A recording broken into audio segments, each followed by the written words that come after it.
예, 전 세계에서 1,000만 부 이상 팔린 자기 개발의 베스트셀러 책이 있습니다. 여러분 그 책의 이름은요, 이 책입니다. 내 안에 잠든 거인을 깨워라. 굉장히 좀 두꺼운데요.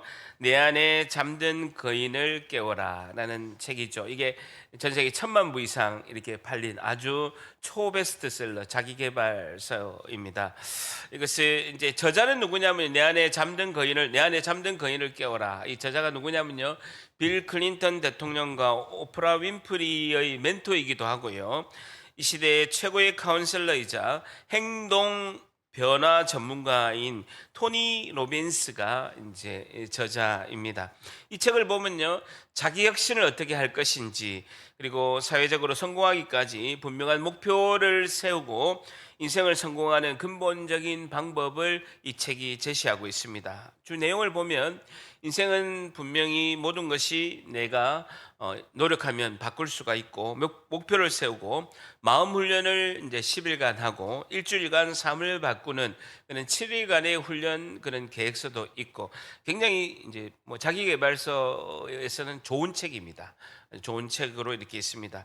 이 책의 핵심은 내 안에 잠자 있는 그런 능력을 잘 깨워서, 나를 잘 깨워서 지금 당장 결단하고 행동하면 인생이 있어서 기준을 높이는 삶을 살 수 있다라는 것이 이제 결론이죠. 이 책에 이렇게 아주 뭐 좋은 책입니다. 제가 자기계발서가 한 300권 정도 있는데 손꼽힐 정도로 세 권 안에 들 정도로 너무너무 좋은 책이고, 좋은 책이다 보니까 1,000만 부 이상 팔린 아주 초 베스트셀러죠. 갖고 싶으십니까? 갖고 싶으세요? 아니요? 아, 예. 예라고 하면 드리려고 했는데, 어쨌든 이 문제는 이제 이 책을 사고 읽지 않는다는 것이 문제죠.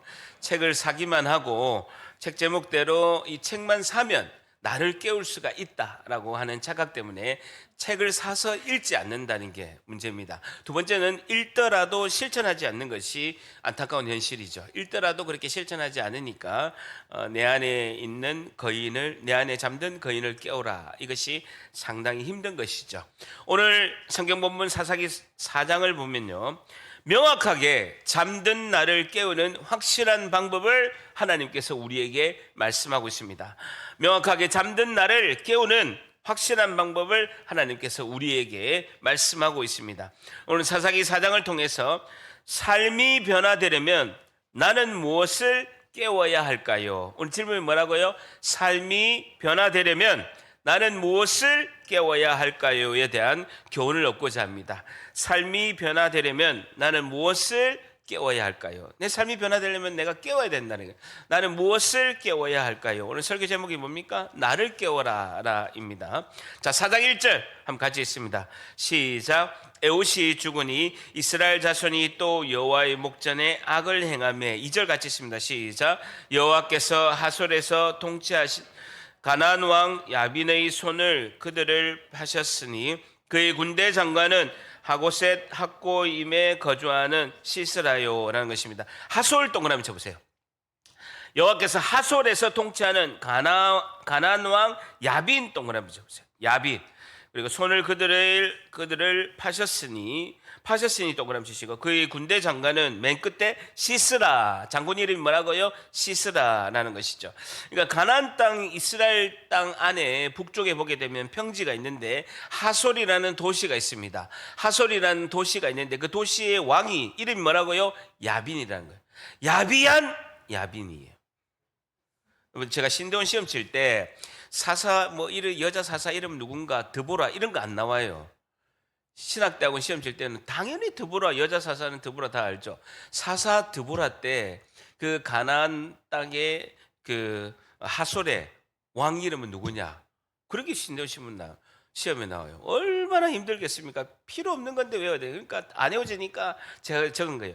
야비한 야빈, 이렇게 적은 기억이 제가 성경책에 이렇게 보니까 있더라고요. 어쨌든 아주 강력한 군대 장관 시스라와 그다음에 가나안 땅의 그 갈릴리 북쪽에 있는 평지 하솔이란 도시에서 야빈이라는 그런 왕이 이렇게 있게 되는데, 하나님께서 자 보세요. 우리가 살펴봤던 1대 사사가 누굽니까? 온니엘. 그리고 2대 사사가 예웃이라는 사사인데요. 다 그때는 저기 외부에서 가나안 땅 약속의 땅 말고 외부에서 침공해서 먼 나라에서 메소포타미아 또는 모압에서 외부에서 침공해서 그들의 노예가 된 시대가 있었죠. 그런데 지금은 가나안 땅 안에서 이들이 반란을 일으켜서 도시의 왕으로서 자기들이 왕을 세우고 군대 장관을 세워서 이스라엘 공격하게 됩니다.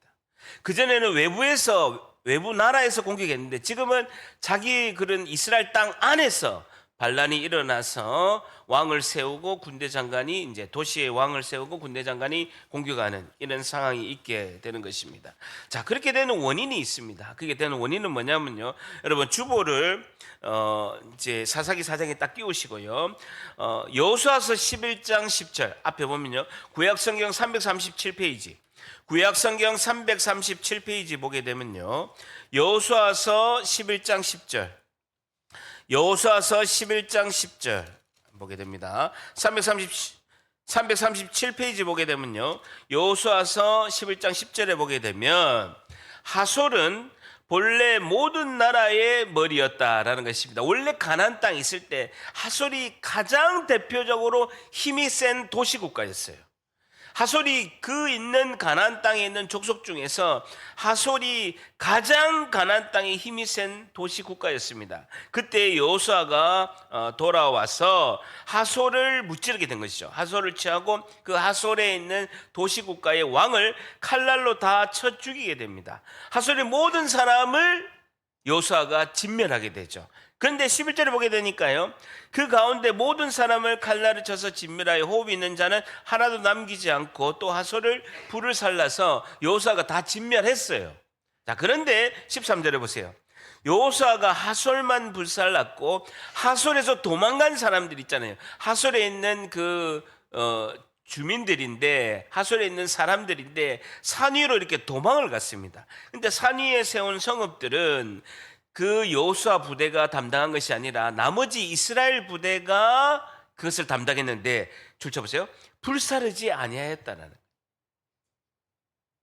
여호수아 부대는 하솔에 있는 지역과 하솔에 있는 군사들은 다 불사르고 진멸했는데 도망가서 산 위로 간 그 군사들은 이스라엘의 나머지 부대가 다 진멸해야 되는데 안 했다라는 거예요. 자, 그러니까 이 하솔 성읍에 있는 산 위에 있는 성읍에서 완전히 순종해서 불살라야 되는데 그렇게 하지 않고 불순종하니까 산 위의 성읍으로 도망간 그 하솔의 잔당들이 남아서 다시 세력을 키워가지고 다시 도시국가를 만들고 이스라엘을 거꾸로 몰아내게 되는 이런 상황이 발생하게 된 것이죠. 여러분, 죄는요, 죄의 남은 작은 미세한 불씨가 다시 온 산을 다 태우게 되는 상황이 있게 됐다라는 것입니다. 자, 2절에 다시 보게 되면요. 자, 2절 사사기 4장 2절로 다시 넘어갑니다. 사사기 4장 2절에 보게 되면 여호와께서 하솔에서 통치하는 가나안 왕 야빈의 손에 그들을 이스라엘 백성들을 파셨으니 동그라미 쳐보세요. 히브리어로 마카르라는 단어인데요. 노예로 팔아서 고생하게 내버려 두다라는 뜻입니다. 노예로 팔려서 고생하게 내버려 두다라는 뜻입니다. 마카르라는 단어가 노예로 팔려서 고생하게 내버려 두다라는 것입니다. 여러분, 우리가 하나님을 떠나면 나를 괴롭히는 사람을 하나님께서 공격이 와도 하나님은 그냥 놔두신다라는 거예요. 다시요. 우리가 하나님을 떠나면 나를 괴롭히는 사람이 있으면 하나님께서 처단하고 하나님께서 다 무찔러 주시고 하나님께서 지켜주시는데, 우리가 하나님을 떠나면 하나님이 보호하시고 지켜주시는 은혜를 베풀지 않고 그냥 놔둔다라는 것입니다. 그것을 하나님이 파셨다, 마카르라는 단어를 쓰십니다. 왜냐하면요, 정신을 차리게 하나님께서 내버려 두고 나중에 후에 하나님께서 다시 대가 지불을 해서 정신 차린 우리를 하나님이 데려오신다라는 것이죠. 그것을 뭐라고 합니까? 구원이라고 합니다. 그걸 구속이라고도 하고 구원이라고도 한다는, 예수님이 생명의 값을 지불하고 우리를 다시 사오신다라는 것을 구원, 구속이라 하죠. 구속이라는 단어는요, 구원할 구자에다가 속죄할 속자예요. 구속이라는 단어가 구원할 구자에다가 속죄할 속자라는 거예요. 그러니까 죄를 용서하시고 없애주신다, 구원하여서 속죄하신다, 죄를 없다 하신다라는 것입니다. 그러니까 죄값을 치르시고 대신 벌을 받음으로써 죄인을 구원하신다라는 것이죠. 몸값을 지불해서 죄에서 해방하게 하신다라는 뜻입니다. 자, 그런데요, 그의 군대 장관은 시스라요라고 이렇게 말씀하고 있습니다. 자, 그러면서 3절 같이 있습니다. 시작. 야빈 왕은 철병거 900대가 있어 20년 동안 이스라엘 자손을 심히 학대했으므로 이스라엘 자손이 여호와께 부르짖었더라라는 것입니다. 자, 보세요. 하솔이라는 도시국가에 그 야빈이라는 왕이 있었고 아주 강력한 군대 장관 시스라는 군대 장관이 있었습니다. 근데요, 줄쳐보세요. 철병거가 몇 대가 있었다고요? 900대가 있었다는 거예요. 여러분, 철로 만든 그 전차, 철로 만든 그 병거가 몇 대나 있었다고요? 900대나 있었다는 거예요.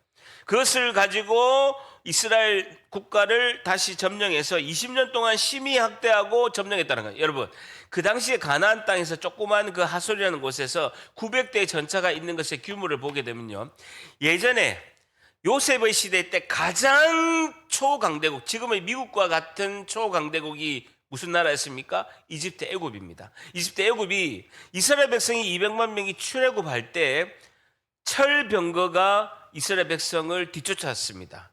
그때 철병거가 몇 대였는지 아십니까? 600대밖에 안 됐어요.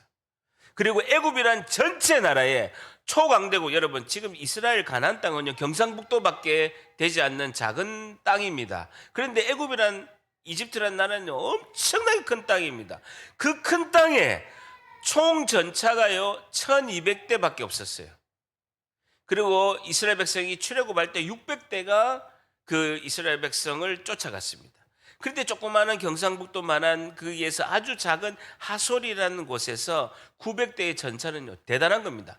그리고 더더욱이 이것이 철로 만든 전차라는 겁니다. 근데 이 당시에 이스라엘 백성들은요, 철이 없었어요. 그냥 철이 없는 게 아니고, 철이 안 들었다는 게 아니고, 철 자체가 그 당시에 청동으로 만든 무기를 썼어요. 철로 만든 무기 자체가 없었어요. 철로 만든 무기는요, 겨우 다윗의 시대 때 썼고, 그 당시에는요, 청동으로 무기를 썼습니다. 여러분, 동하고 철하고 부딪히면 철이 당연히 더 세죠. 게임이 안 되는 거예요. 근데 철로 만든 무기에다가 철로 만든 전차가 900대나 있는 거예요. 이스라엘 백성이 최대의 위기입니다. 이런 상황이 지금 펼쳐진 것을 볼 수 있습니다. 여러분, 이렇게 된 원인이 있다라는 거예요. 이렇게 된 원인이 무엇이냐? 1절입니다. 1절 같이 있습니다. 시작. 에옷이 죽으니 이스라엘 자손이 또 여호와의 목전에 악을 행하며, 또 동그라미 또 여호와의 목전에 악을 행하며, 이렇게 된 것은 이스라엘의 고질병이에요. 고질병 때문이라는 겁니다. 이스라엘 백성이 하나님 앞에서 고질병이 있다는 거예요.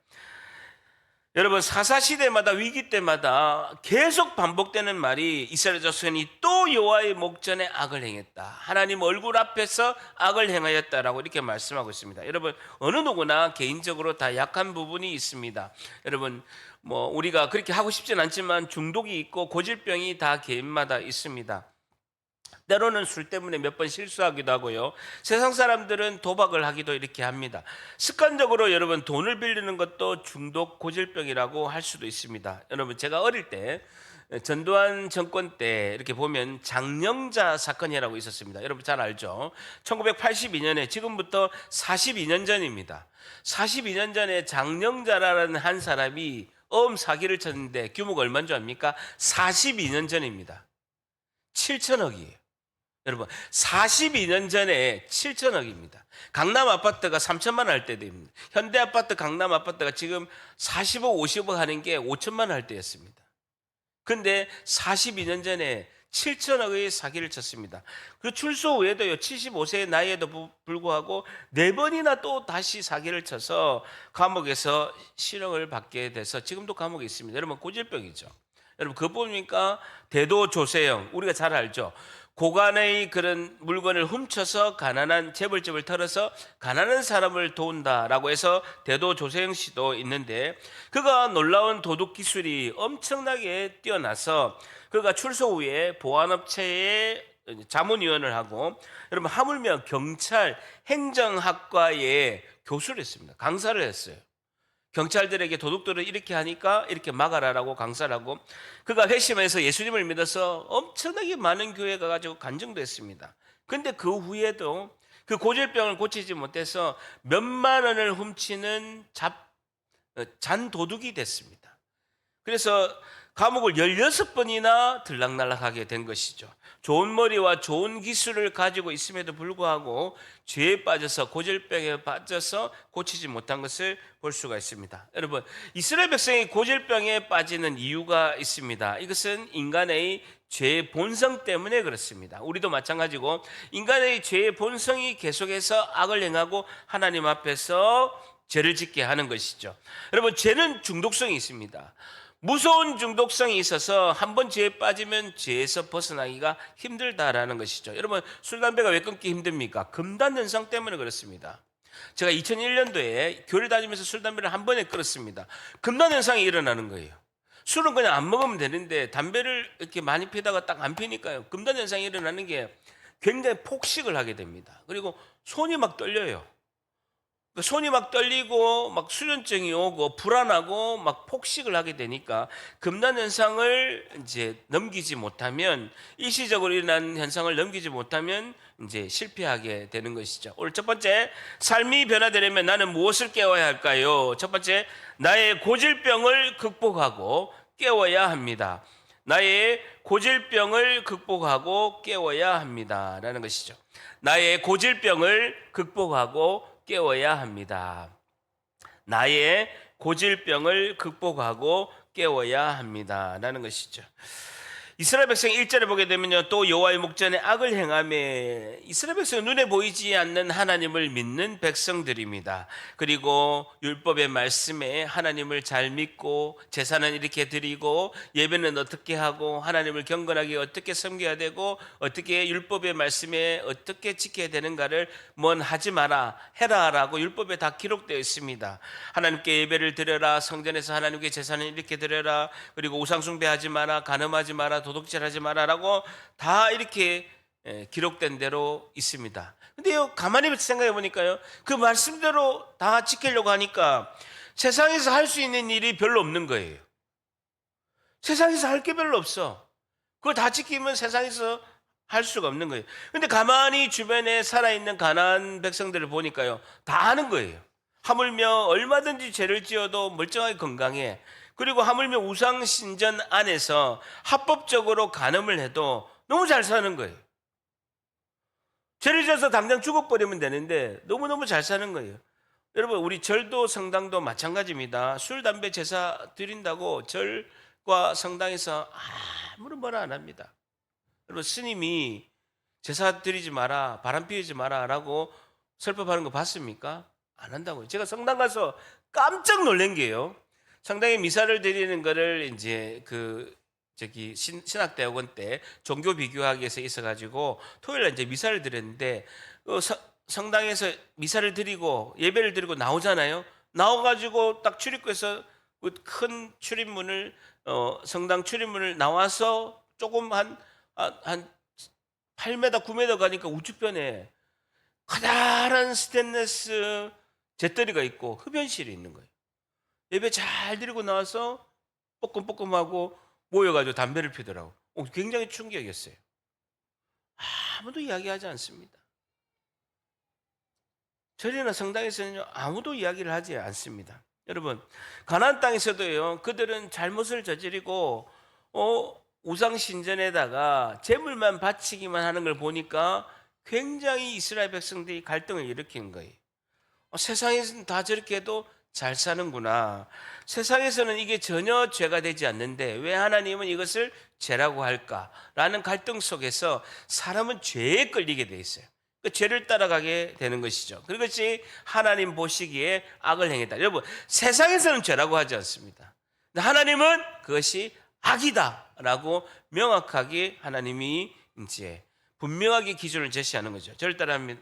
그래서 여러분 고질병을 고치려면요 4가지를 실천해야 됩니다. 몇 가지를 해야 된다고요? 4가지를 해야 된다. 첫 번째는요 먼저 생각을 바꾸고 만나는 사람을 바꿔야 됩니다. 여러분 생각을 바꾼다고 해서 우리가 고쳐지는 것이 아니라 만나는 사람을 바꿔야 된다는 거예요. 여러분 고질병을 같이 하는 사람을 매일 만나면요 유혹을 벗어날 길이 없어요. 여러분 매일 만나는 사람을 그 유혹을 어떻게 벗어날 수 있겠습니까? 저는요 2001년도에 현장에서 이렇게 계속해서 현장 근무를 할 때에 되면요 2001년도에 교회를 딱 나가면서 술 담배를 딱 끊었잖아요. 근데 오후 3시만 되면요 무전기가 날라옵니다. 현장 식당 한바로 와라. 수육 삶아놨고 소주가 기다리고 있다라고 우리 반에 그게 있거든요. 김 과장, 그때는 대리였던가? 대리였다. 김 대리 한바로 와라. 중요한 일을 한다. 그게 중요한 일이 뭐겠습니까? 이치꼬부 하는 거죠. 근데 제가 딱 예수님 믿어서 유혹에서 딱 벗어날 결단을 한 거예요. 그때는 뭐 성령을 체험한 것도 아니고 아무것도 없는 거예요. 그래서 결단을 딱 하니까 하나님께서 그 무전치는 사람을요 한 명 한 명 교대로 사고를 내고 그리고 아프게 해가지고 다 그것을 없게 한 거예요. 교통사고 나서 입원하고 야 그래도 우리 뭐 공구장 누구가 입원했는데 우리가 술 먹어서 되겠나? 며칠만이라도 우리가 경건하게 하자. 그리고 또 어떤 사람은 또 뭐 병 걸려가지고 또 입원하고 이게 우리 7명이 조가 있었거든요. 다 아파가 다 병원에 입원하는 거예요. 하나님께서 그 사람을 만나지 않도록 하는. 저는 뭐 합니까? 술 안 먹으니까 네 교회 가서 교회 식구들하고 이야기하고 저녁 먹고 교제하고 그러면서 자연히 이렇게 유혹에서 벗어나게 된 것이죠. 두 번째는요 습관을 고쳐야 됩니다. 두 번째는요 고질병을 고치려면 첫 번째는 생각을 바꾸고 만나는 사람을 바꿔야 되고요. 두 번째는요 습관을 바꿔야 됩니다. 여러분 한두 번 결심하다가 고질병이 고쳐지는 것이 아닙니다. 자기 의지를 가지고 습관을 바꿔야 되는 거예요. 여러분 그 고질병을 하는 그 시간에 좋은 습관으로 대처를 해줘야 되는 거예요. 여러분 내가 맨날 그 술을 먹는 거나 아니면 중독에 빠지거나 뭐 음란에 빠지는 그 시간을 대처할 좋은 습관이 있어야 된다는 거예요. 좋은 습관. 그 습관을 만드는 것이 좋다는 것입니다. 여러분 좋지 않은 습관을 대처할 좋은 습관이 없으면 반드시 다시 옛날로 돌아간다는 거예요. 그래서 예를 들면 가장 쉽게 하는 좋은 습관이 운동이죠. 그 시간에 운동을 하게 되고 뭐 산책을 하고 걷게 되면 오늘도 눈이 오잖아요. 이럴 때 뭐 이렇게 여길 때 해변을 걷는다든지 아니면 언덕에 산을 걷는다든지 이렇게 하면서 이어폰을 가지고 찬양을 듣고 좋은 설교 말씀을 듣고 성경 통독을 듣는 것이 굉장히 좋다라는 것이죠. 여러분 김창원 교수 우리가 그 강연가인 김창원 교수는 이렇게 이야기했습니다. 운동이 운명을 바꾼다. 운동이 운명을 바꾼다라는 거예요. 다른 걸로 대처할 수 있으면 더 좋습니다. 근데 제가 해보니까 걸으면서 운동하면서 찬양을 듣고 또 좋은 설교 말씀을 듣고 성경 말씀을 통독하는 것이 굉장히 영혼육이 굉장히 좋고 좋은 습관으로 대처하는 그런 효과가 있습니다. 자, 세 번째는요, 성령 하나님을 만나야 됩니다. 성령님을 만나서 지긋지긋한 고질병을 이제 고쳐보는 것이죠. 그래서 기도하면서 성령 하나님, 제가 만나고 싶습니다.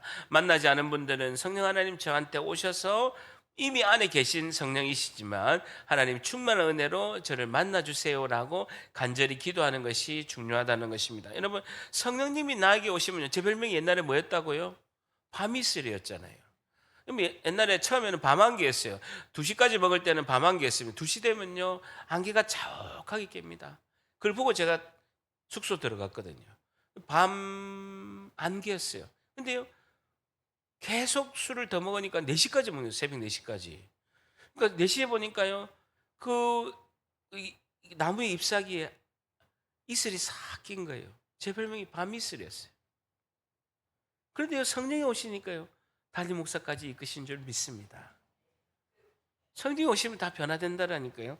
마지막 네 번째는요. 하나님 말씀을 가까이 한다. 성경 말씀을 가까이 한다라는 것입니다. 누구든지 고질병을 극복하고 하나님의 은혜로 거듭나려면요 하나님 말씀을 가까이 하는 것이 좋다는 겁니다. 여러분 우리가 어릴 때 우리 애기들 보게 되면요 예방 주사를 맞잖아요.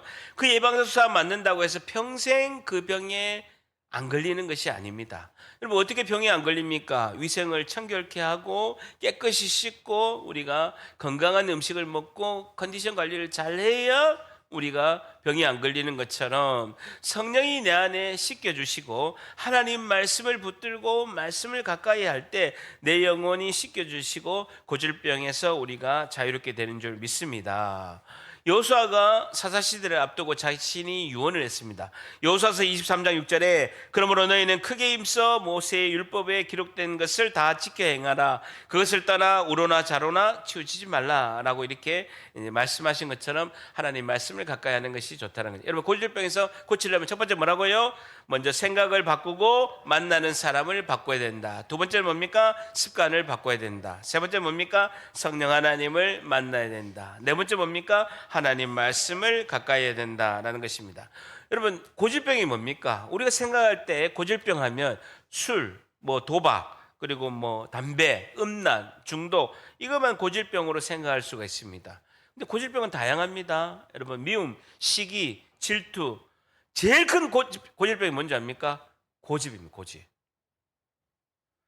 고집 센 사람은요 예수님 재림해도 방법이 없어요.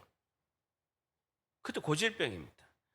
그리고 또 고질병 중에 열등감도 큰 고질병입니다. 내가 하나님의 자녀인데 조금 부족해도 열등감에 빠지면 그것도 인생을 발목을 잡는 큰 고질병이 되는 것이죠. 여러분 하나님께서 대책 없는 두 부류가 있는데요. 첫 번째는요, 지나치게 자신만만한 사람도 하나님께서 어떻게 할 수가 없습니다. 하나님보다 자기 자신을 더 믿는 사람, 지나치게 자신만만한 사람도 문제이지만 두 번째는 지나치게 자신이 없는 사람도 문제예요. 뭘 좀 이렇게 부탁을 하면 목사님 저는 정말 도저히 할 수 없습니다. 과도한 열등감에 빠지는 것도 문제라는 것이죠. 어쨌든 우리가 그 고질병을 하나님의 은혜로 하나님께서 극복하게 할 줄 믿습니다. 자, 3절에 보세요. 야빈 왕은 철병거 900도가 있어 20년 동안 이스라엘 자손을 심히 학대했으므로 이스라엘 자손이 줄쳐보세요. 여호와께 부르짖었더라. 20년 동안 동그라미 쳐보세요. 여호와께 부르짖었더라. 여러분 사사온니엘 첫 번째 사사온니엘 때는 몇 년이었습니까? 8년이었습니다. 그리고 두 번째 사사 에우 때는요 18해였습니다. 근데요 지금 이제 드보라 때는요 20년이 지나서 하나님께 부르짖습니다. 여러분 죄는 죄에 대해서 점점 무뎌지는 것을 볼 수가 있죠. 제가 이제 신방을 가보면 성도분들이 이렇게 말씀하는 분이 있습니다. 예수님의 은혜로 이렇게 너무 행복합니다라고 간증하는 분도 있지만 가끔 목사님 제 인생이 왜 이렇게 힘듭니까 하는 분이 계세요. 안타깝죠. 가슴이 아프죠. 왜 이렇게 삶이 꼬입니까 하는 분이 가끔 계시다는 것입니다.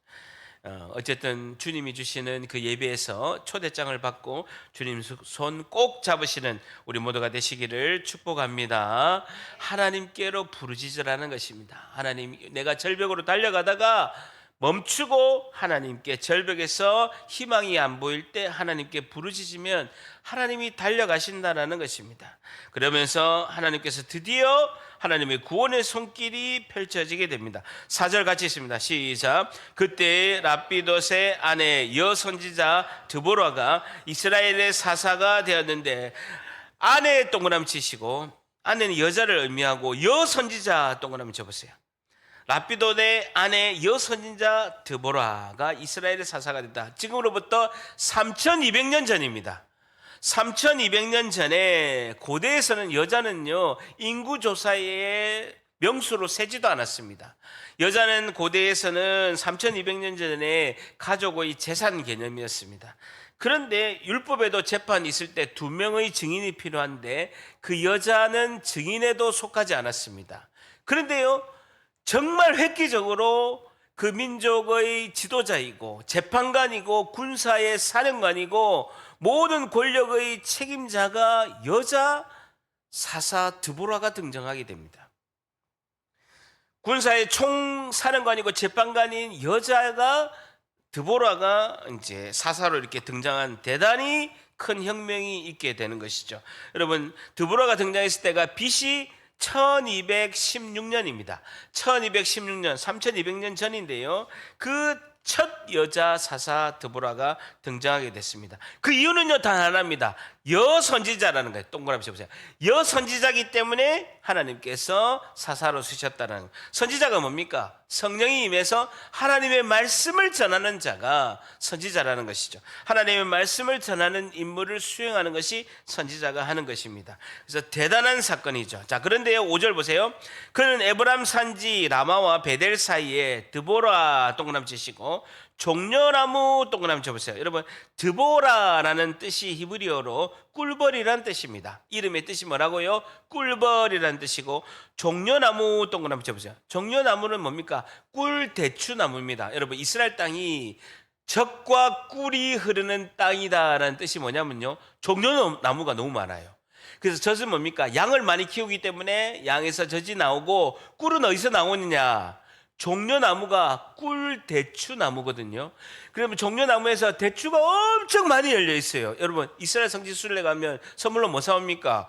대추나무 열매 사오잖아요. 그러면 땅바닥에 대추나무들이 엄청 많이 떨어져 있어요. 그 대추를 딱 밟으면요, 꿀이 나오는 거예요. 땅바닥에 꿀이 나오는 게, 그렇기 때문에 꿀벌이라는 이름의 드보라가 꿀대추나무 아래에서 거주하였고, 이스라엘 자손은 그 드보라에게 가서 재판을 받게 된다라는 겁니다. 꿀송이 같은 하나님의 말씀으로 선지자인 드보라가 재판을 하는 것을 볼 수가 있습니다. 근데 드보라는 여성이니까, 장군이 아니니까 전쟁을 할 수가 없으니까 자신이 바락이라는 장군을 불러서 하솔 왕 야빈의 군대와 싸우게 합니다. 자, 6절 같이 있습니다. 시작. 드보라가 사람을 보내요. 아비노함의 바락을 납달리 게데스에서 불러다가 그에게 이르되, 이스라엘의 하나님 여호와께서 이같이 명령하지 아니하였느냐? 너는 납달리 자손과 스불론 자손 10,000명을 거스리고 다볼산으로 가라. 바락 동그라미 치시고, 장군 이름이 뭐라고요? 바락이고, 이스라엘 하나님 여호와께서 이같이 명령하지 아니하였느냐? 너는 납달리 자손과 스불론 자손 10,000명, 군사를 몇 명요? 10,000명을 데리고 어디로 가라고요? 다볼산 동그라미 치시고, 산으로 가라는 거예요. 산으로 가라는 겁니다. 자, 드보라가 사람을 보내어 바락을 그에게 이르되, 이스라엘의 하나님 여호와께서 이같이 명령하지 않았냐라고 하면서 하나님의 메시지를 바락 장군에게 이렇게 전하게 됩니다. 그 메시지가 뭐냐면요, 7절입니다. 오늘 굉장히 7절이 중요합니다. 7절, 내는 누굽니까? 하나님께서 야빈의 군대 장군 시스라와 그의 병거 900대의 그 철병거 900대의 전차를, 그의 무리를 기손강 동그라미 쳐보세요. 기손강으로 하나님께서 이끄신다라는 거. 900대의 전차를 기손강으로 이끌어서 내게 이르게 하고 그를 너희의 손에 넘겨주리라 라고 하나님께서 말씀하신 거예요. 7절에 내가는요, 하나님께서 시스라와 900대의 그 철병거 전차를 기손강으로 이끌어서 그들을 패하게 해서 너희 손에 넘겨주겠다라는 것입니다. 여러보세요, 하나님께서는요, 평범한 한 남자의 아내를 부르셔서 이스라엘의 무능함과 무기력을 깨우게 하시는 것이죠. 하나님께서는 이스라엘에게, 이들에게는 아무 무기도 없고 아무 능력도 없는 거예요. 그럼에도 불구하고 하솔 왕 야빈에서 그들을 이기게 하시고, 하나님께서는요, 너희들은 무기가 없더라도 900대의 전차를 이길 수 있는 능력이 있다라는 거예요. 너희들은 무능하고 너희들은 무기력하지만 하나님이 함께 하시면 900대의 엄청난 전차라도 하나님의 능력으로 이기게 하신다라는 거예요. 무기력함과 무능력을 깨워라 라고 하나님께서 외치는 것이죠. 여러분, 아무 능력이 없는 이스라엘 백성입니다. 900대 전차가 눈에 보이고요, 엄청나게 강력한 시스라의 군대가 있는 거예요. 하솔 왕 야빈과 시스라의 군대 장관이 엄청나게 있는 거예요. 눈앞에서는요, 우리는 무능력하고 무기력한 자임을 자신들이 느끼는 거예요. 그럼에도 불구하고 무기력함과 무능함을 깨어서 하나님께서 기손강으로 그 900대 전차를 이끄셔서 승리하게 하신다라고 직접 말씀하십니다. 우리는 익숙하고 길들어진 자기의 생각에서 벗어나는 것이 중요합니다. 해도 안 돼, 여기서 벗어나야 된다는 것입니다. 우리는 안 되죠. 현실은 안 되게 보이지만 하나님이 하시면 안 될 것이 없는 줄 믿습니다. 자, 두 번째, 삶이 변화되려면 나는 무엇을 깨워야 할까요? 두 번째, 나의 무능함과 무기력을 깨워야 합니다. 나의 무능함과 무기력을 깨워야 합니다. 라는 것이죠. 나의 무능함과 무기력을 깨워야 합니다. 라는 것입니다. 항상 하나님이 나를 통해서 승리하실 것을 생각하고 믿는 것이 중요하다는 겁니다. 히브리서 11장 1절에 믿음은 바라는 것들의 실상이요 보이지 않는 것들의 증거라 라고 이렇게 말씀하십니다. 하나님이 하실 것을 이미지를 생각하고 믿음으로 나아가는 것이 중요하다는 겁니다. 나는 무능하죠. 무기력하죠. 그러나 하나님께서 내 안에서 나의 무능함과 무기력함을 깨워서 하나님이 승리하실 줄 믿습니다. 자, 그럴 때 바락 장군의 반응을 봅니다. 그런 말을 들었을 때, 7절의 말씀을 들었을 때, 하나님 말씀을 드보라가 전했을 때 바락 장군의 반응을 봅니다. 8절 같이 있습니다. 시작. 바락이 그에게 이르되 만일 당신이 나와 함께 가면 내가 가려니와 만일 당신이 나와 함께 가지 아니하면 나도 가지 아니하겠노라 하니라는 것. 여러분, 바락이 만일 드보라 당신이 나와 함께 가면 내가 가겠어요. 그런데 만일 당신이 나와 함께 가지 않으면 나도 가지 않겠습니다라고 바락이 얘기합니다. 바락이 믿음이 있습니까 없습니까? 믿음이 있습니까 없습니까? 바락은 하나님이 드보라와 함께 한다는 믿음은 있어요. 하나님이 드보라와 함께 한다는 믿음이 있는데 정작 자기 자신은 믿음이 없는 거예요. 근데 여러분이 바락이라면 가겠어요? 900대 철 전차가 있고 군사들은 막강한 군사가 있고 우리는 철로 만든 무기도 없어. 동으로 만든 무기. 철 무기하고 부딪히면 동이 다 깨져 버려요. 근데 여기는 10,000명밖에 안 되는 오합지졸이야. 근데 여러분 장군이라면 전쟁에 나가겠습니까? 우리가 바락 장군의 입장이라면 나갈 사람이 그렇게 많지 않다라는 것입니다. 근데 바락은 믿음이 있었는데 히브리서 11장에 믿음의 주인공으로 나오는데 드보라가 하나님과 함께 한다는 그 믿음이 있었어요. 자기 자신을 통해서 하나님이 전쟁에 승리하겠다는 7절의 말씀을 믿는 믿음은 확신이 없었던 것이죠. 그러니까 혼자 감당이 안 되니까 성령이 충만한 드보라가 가면 자기가 같이 가겠다라고 이렇게 고백하고 있습니다. 여러분, 제가 부목사 때 병원에 이제 입원한 집사님의 신방을 갑니다. 부목사 때 제가 이제 선물을 들고 이제 병원에 입원한 집사님에게 기도해 주려고 딱 가죠. 그러면 집사님이 제 얼굴을 딱 보면서 첫 마디가 뭔지 압니까? 부목사 신방 안 받아봤습니까? 부목사가 병원에 신방 가면 제 얼굴 딱 보면서 첫 마디가 뭐라고 한지 압니까? 담임 목사님 언제 옵니까? 담임 목사님 언제 옵니까? 물어보는 거예요. 여러분, 보통 부목사님이 이제 신방 갈 때 집사님 몇 호입니까 확인하고 제가 10분에 올라갑니다 하고 전화를 하잖아요. 그래 부목사가 이제 병원에 신방 가면요 거의 집사님들이 세수 안 해요. 세수 안 하고 부목사님 맞으면. 근데 담임 목사님하고 같이 올라간다면 세수뿐만 아니라 머리 다 감고 화장까지 다 해요. 그런 경우가 있다는. 자, 그런데요, 제가 이제 이렇게 여쭤보죠. 아, 담임 목사님 오늘 좀 일정이 있어서 못 오실 거 아니면 뭐 서울에 가셔서 바쁘셔가지고 못 오십니다. 이러면 딱 이렇게 합니다. 담임 목사님이 기도해 주면 병 나을 것 같은데, 담임 목사님이 꼭 기도해 주시면 안수기도 해 주시면 병 나을 것 같은데라고 여러분이 이야기하세요. 여러분 너무 신기한 건요, 담임 목사님이 기도해 주면요 병이 나아요. 아, 너무 신기해. 왜 그런지 아세요? 믿음이기 때문에 그래요.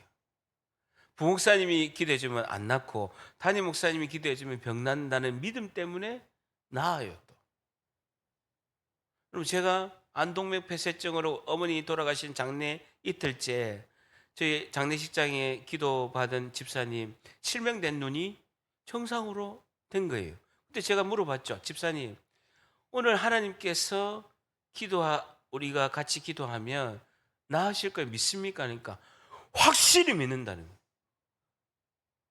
암덩어리가 녹아내린 분도 오늘 하나님께서 은혜를 주셔서 치료하실 걸 믿습니까? 믿는다는 거예요. 여러분, 수년 동안 이명이 들려서 대한민국의 대학병원은 다 돌아다녔는데 이명을 낳지 못한 집사님이 기도해 주면 낫겠다고, 오늘 하나님께서 낫게 하실 은혜를 베푸시겠다고 이렇게 고백하니까요, 낫는 거예요.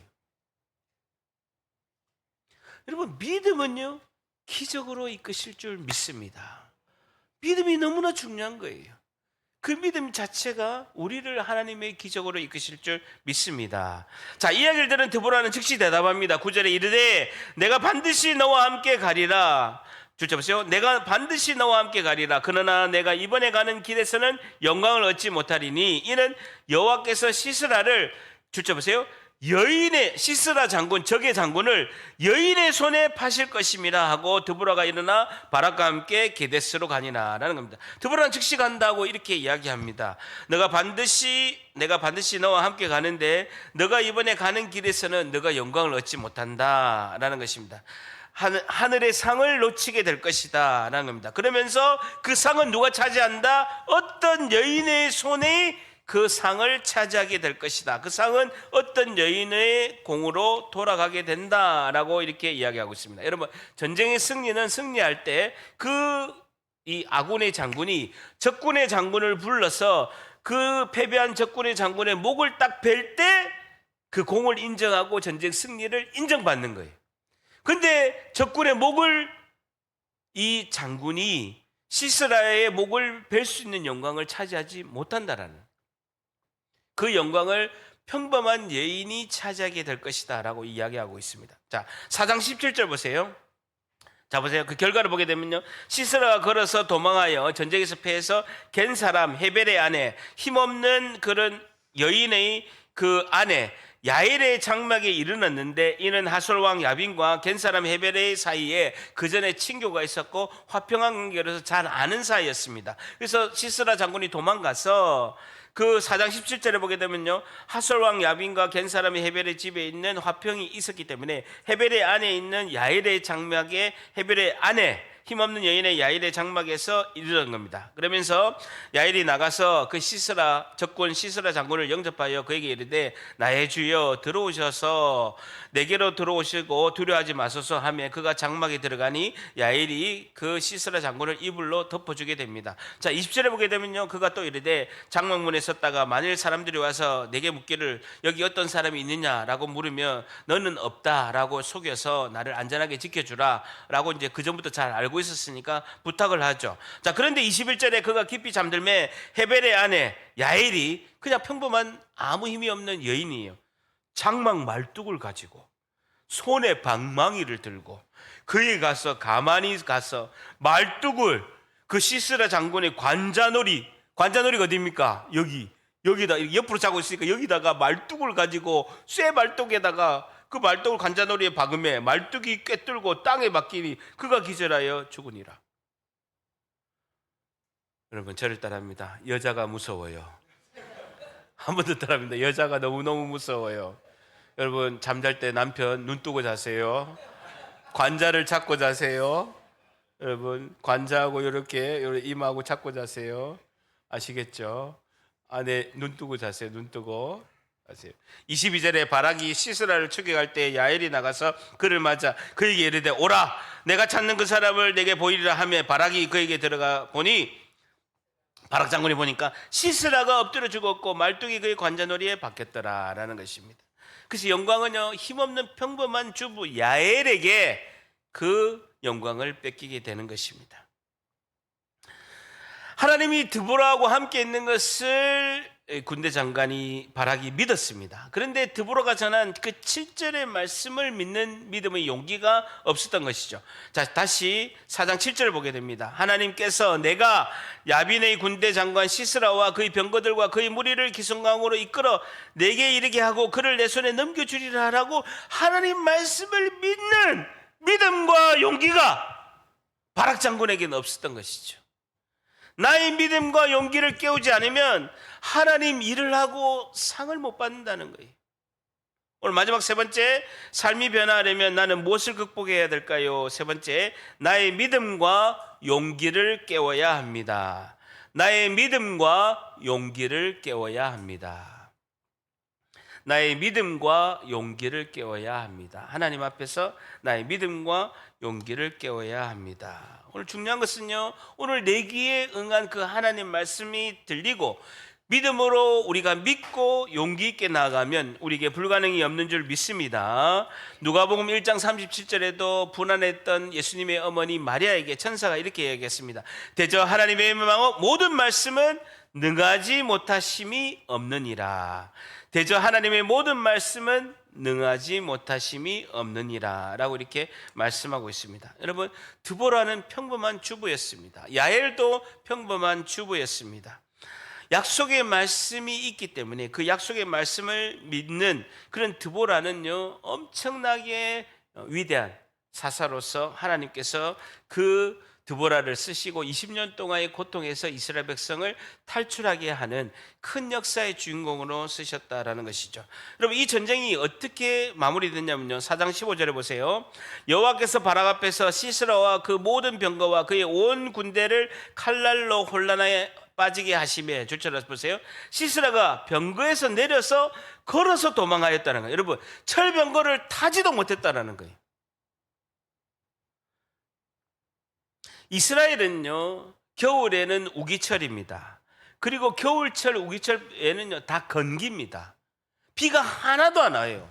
겨울에만 잠깐 비가 오는 우기철이고 나머지는 건기철이라서 겨울 우기철을 제외하고는요, 1년 내내 비가 오지 않습니다. 그래서 기손강 옆에 딱딱하게 굳은 건기대에 딱딱한 땅들이 평지로 잘 돼 있었던 거예요. 그러니까 이스라엘 백성들이 드볼산에서 산에 올라가니까 드볼산 앞에 기손강이 우기철이 아니니까 딱딱한 땅에 900대의 철병거를 딱 세워놓은 거예요. 근데 하나님께서 전혀 비가 오지 않는 건기철인데 비를 내린 거예요. 땅이 다 질퍽해지니까 마차를 한 대도 쓸 수가 없었던 거예요. 마차를 한 대도 쓸 수가 없으니까 그 철병거에서 내려서 도망가게 된 겁니다. 900대의 철병거를요, 일시간에 하나님께서 못 쓰게 만드신 겁니다. 여러분, 5장 21절에 보세요. 사사기 5장 21절에 보게 되면요, 기손강은 그 무리를 표류시켰다라고 말씀하고 있습니다. 기손강은 그 무리를 표류시켰으니 이 기손강은 옛강이라 내 영혼아 내가 힘 있는 자를 밟았도다라는 것입니다. 기손강에 비가 와가지고 물이 넘쳐가지고 철병거가 다 빠져버린 거예요. 하나도 그들이 못 쓰게 하고 하나님이 다 승리하신 것입니다.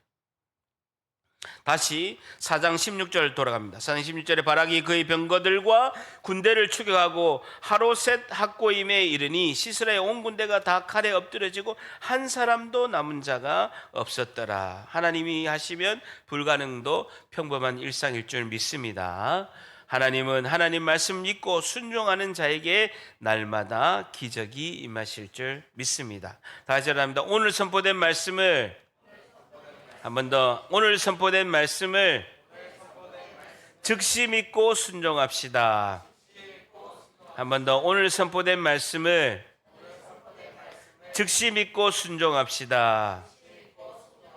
말씀에 순종하여 기적의 주인공이 다 되시는 우리 모두가 되시고 한 주도 하나님의 은혜로 승리하는 우리 모두가 되시기를 예수님의 이름으로 간절히 축복합니다. 기도하겠습니다. 하나님,